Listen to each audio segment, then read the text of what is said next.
राधे कृष्ण राधे कृष्ण राधे कृष्ण.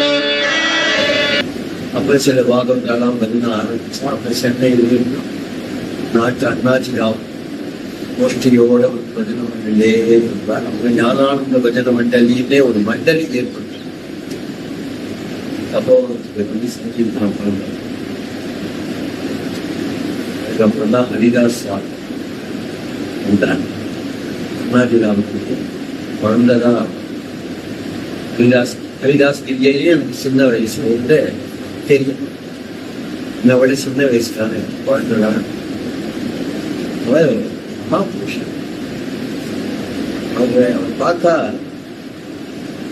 வந்தா மகாபுருஷன் கல்யாணம் பண்ணார். நாமசங்கீர்த்தனம் பண்ணினார். எங்க பார்த்தாலே நாமத்தை அர்ஜுனார் நாமசங்கீர்த்தனம் பாகவதால் எல்லாரையும் போஷணம் பண்ணினார். பாகவதால் எல்லாரையும் கவர் பண்ணினார். பாடினார். பிரேமனார் குருநாதார் கங்கையில இறக்குமார். அவர் லைஃபை பார்க்கணும். அவர் லைஃபை பார்த்த நாமசங்கீர்த்தனம் பண்றதுக்கு வேணும் ஒரு ஜென்மா.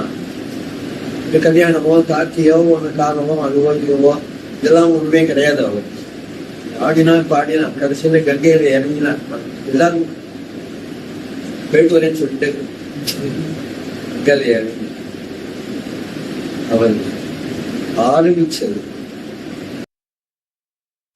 நாம சங்கீர்த்தனையும் ஒரு டாப் மோஸ்ட் லெவலுக்கு கொண்டு வரணும் நம்ம சிட்டிலேன்னு பூஜ்ய ஸ்ரீ குருஜி ஹரிதாஸ்கிரி சுவாமிக்கு அப்புறம் அவர் நினைச்சார் பாகவதாளுக்கெல்லாம் பண்ணணும்னு. தன்னுடைய பிராணனை தியாகம் பண்ணினதே பாகவதாளுக்காகவே பண்ணிட்டார் அவர் குருஜி. பாகவதாளுக்கு இன்னைக்கு இத்தனை அவார்டு எல்லாம் கொடுக்கணும்னு நம்ம பீத்திக்கிறோமே, முதல்ல அவார்டு கொடுத்தது அவர் தான். பாகவத சிரோமணி, பாகவத சூடாமணி, பாகவத ரத்னா எல்லாமே அவர் டாப் மோஸ்டா இருக்கிற அந்த நாள் பாகவதாளுக்கு இந்த ஸ்ரீவாஞ்சி பாகவதல இருந்து எல்லாருக்கும் அவர் கொடுத்துட்டார்.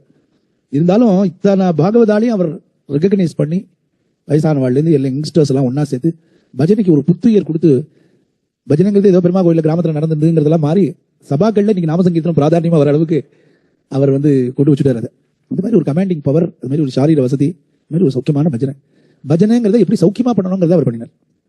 பஜனை தானே ஆள் ஒன்று கத்துவாங்க எல்லாரும் அப்படின்னு கிண்டல் பண்ணினவா எல்லாமே பஜனையில இவ்வளவு விஷயம் இருக்கான்னு கேட்கிற அளவுக்கு அவர் டாப் மோஸ்டா இருக்கிற அத்தனை மகா வித்வான்களும் அவர் பஜனையில வாசிக்க முடியுமா பண்ணினார். அவ்வளவு வேதங்களும் எப்படி என் தலைக்குள்ள நுழைக்குன்னு எனக்கு தெரியாது, சத்தியமா தெரியாது.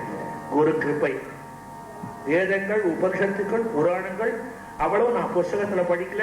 ஒரு நாளைக்கு 2 திருவடிகளை தூக்கி என் தலைமையில வச்சார். அன்னையிலிருந்து பாட ஆரம்பிச்சுட்டு பேச ஆரம்பிச்சேன். புராணங்கள்லாம் சொல்றேன். ஒரு 13-14 பாஷையும் பேசுவேன். ஒன்னும் படிக்கல. அதுதான் குரு கிருபை. இதைத்தான் ஆச்சாரியா சொல்ற, குரு அரங்கிரி பத்மே ததக்கிம் ஆச்சாரியா.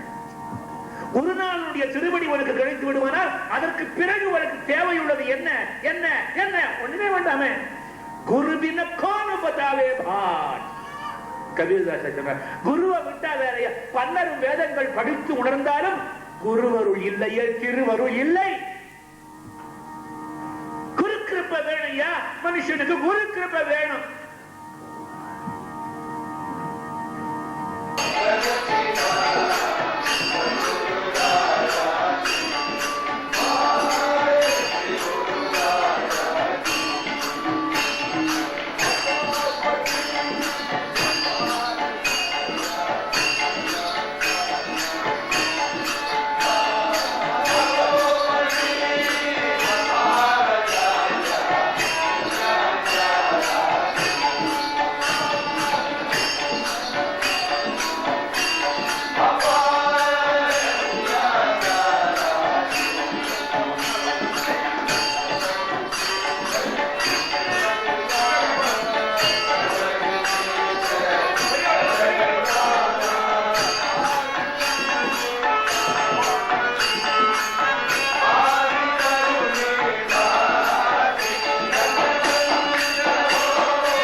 ಭಜೆ ಶ್ರೀ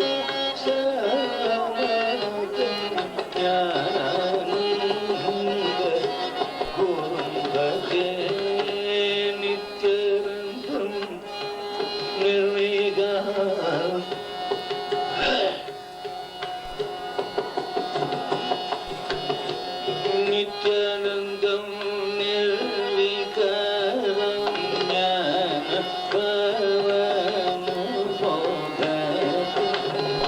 सदालंबम नित्यचित्तम ज्ञानानंद भजे संसार सागर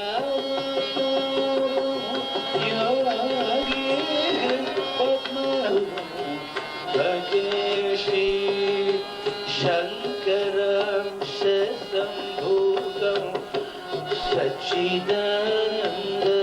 सच्चिदानन्दरूपिणं नादबिन्दुपदातीतं ज्ञानानन्दगुरुं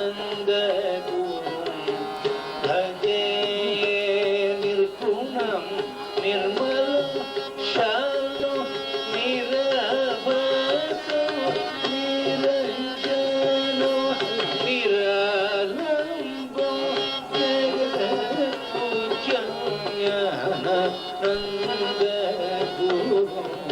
भजे परम ज्योति स्वरूपं सर्वसाक्षि स्वरूपिणं सर्वते अवधूतं महद्गुणम्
सद्गुरु पाहिमा सद्गुरु ज्ञानानंद सद्गुरु रक्षमा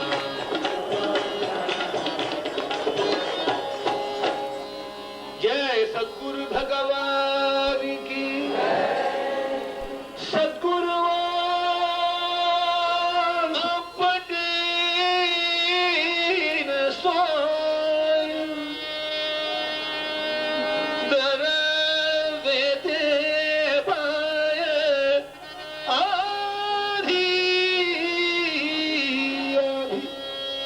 आपण सरीके करिदित काळ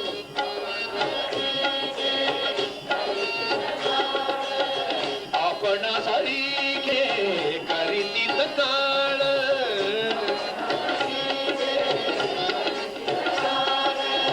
नाही काळ वेळ दया लागी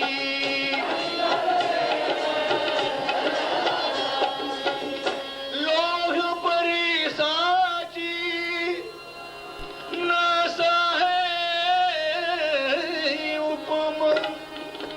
ಸದ್ಗುರು